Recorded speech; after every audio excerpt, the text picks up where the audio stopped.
Hey guys, we're just 1 month away from Jake Paul versus Mike Tyson. November 15th, in a football stadium. It's going to be the biggest boxing event in history. What a spectacle. But I wanted to revisit a video I made when I first started the channel, the one that really blew up and went viral and kind of got my channel off to a great start. It's when Mike Tyson made his comeback in 2020. Just to remind everybody, when you watch the video, how big of a deal Mike Tyson was, and also how big of a deal that whole 2020 thing was, because the world was kind of going through that pandemic. We were shut down. Mike Tyson felt empty inside from various other things, and he needed something. He needed to get back in the ring. I don't know, Jerry. Something's missing. There's a void, Jerry. There's a void. He had that desire. He had that fire back. He needed something to work towards. It was a good reason for him to get really back into great shape as well. So anyway, here goes that video when he made his comeback in 2020. Quite historical. I know the art of fight. I know the art of war. That's all I ever studied. That's why I'm so feared. That's why they feared me when I was in the ring. Because that's all I was an annihilator. That's all I was born for.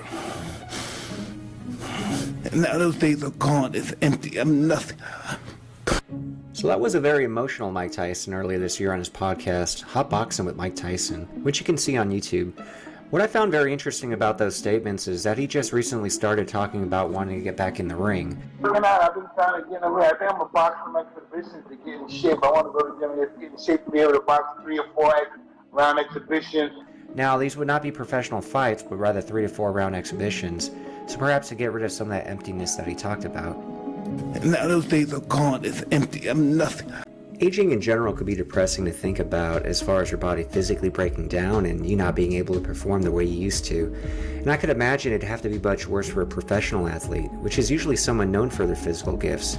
Gifts that have given them recognition, gifts that have given them purpose, gifts that have helped make them successful. I think this thought process was best portrayed and vocalized in the film Rocky IV. It's crazy how people, they just care about you in that ring, they care about you when you're bleeding, but once you step out that ring, it's like ancient history. What happens when you're not on top? Then what? Where do we go, Stallion? Because we sure as hell can't be born again. See, we're born with a killer instinct that you can't just turn off and on like some radio. We have to be right in the middle of the action because we're the warriors.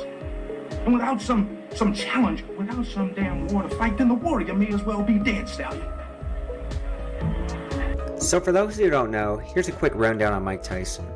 Mike Tyson became the youngest heavyweight champion in boxing history at the age of 20 in 1986, and went on to dominate the division up until a loss to Buster Douglas in 1990, which was one of the most shocking upsets of modern sports history.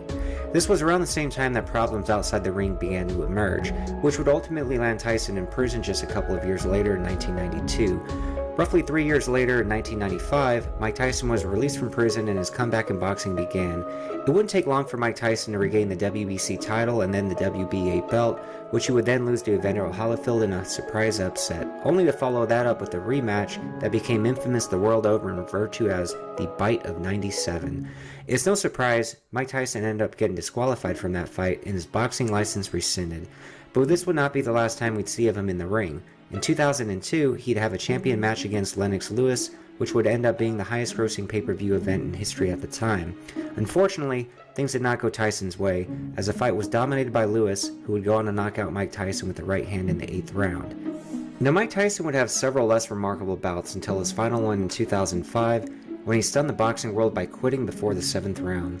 When questioned about this, Mike Tyson said he came into the fight out of shape, didn't take it seriously, and just lost his passion for the sport. It's no surprise he then announced his retirement.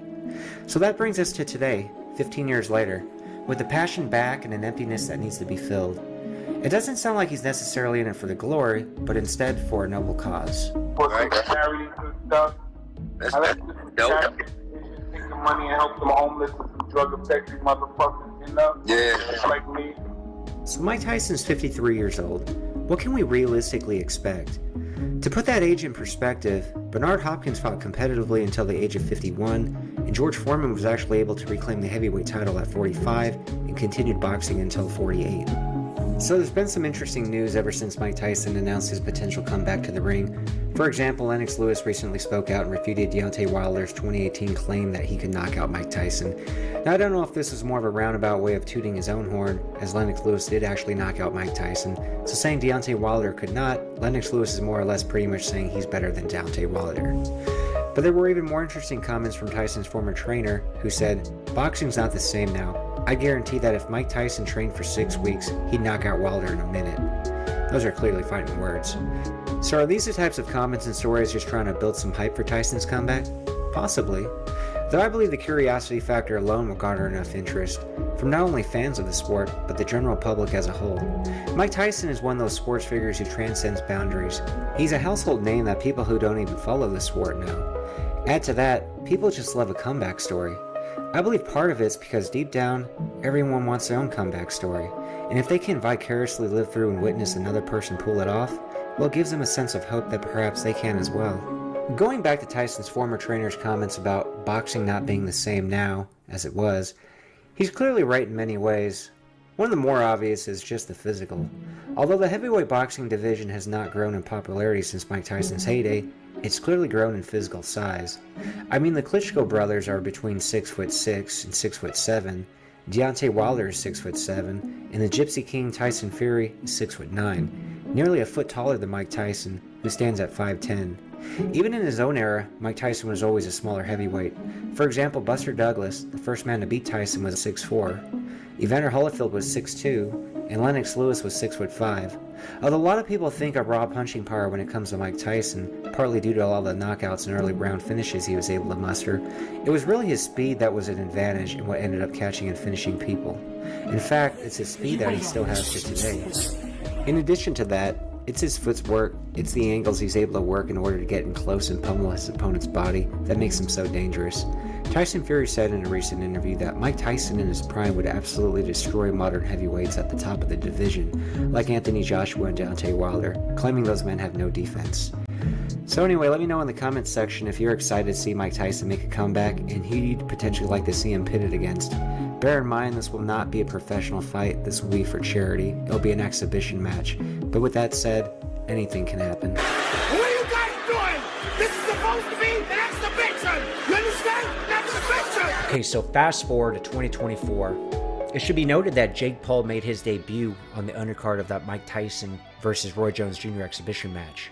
So he made his debut on that undercard, and now he's the main event in Tyson's next fight, because Tyson hasn't fought since 2020. He hasn't fought since Roy Jones Jr.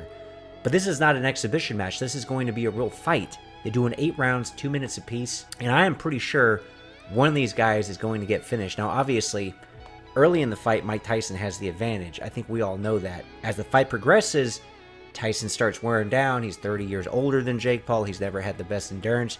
That's when Jake Paul starts having the advantage. The tide starts to turn. However, Jake Paul has always fought guys quite smaller and less powerful, guys who didn't punch like Tyson.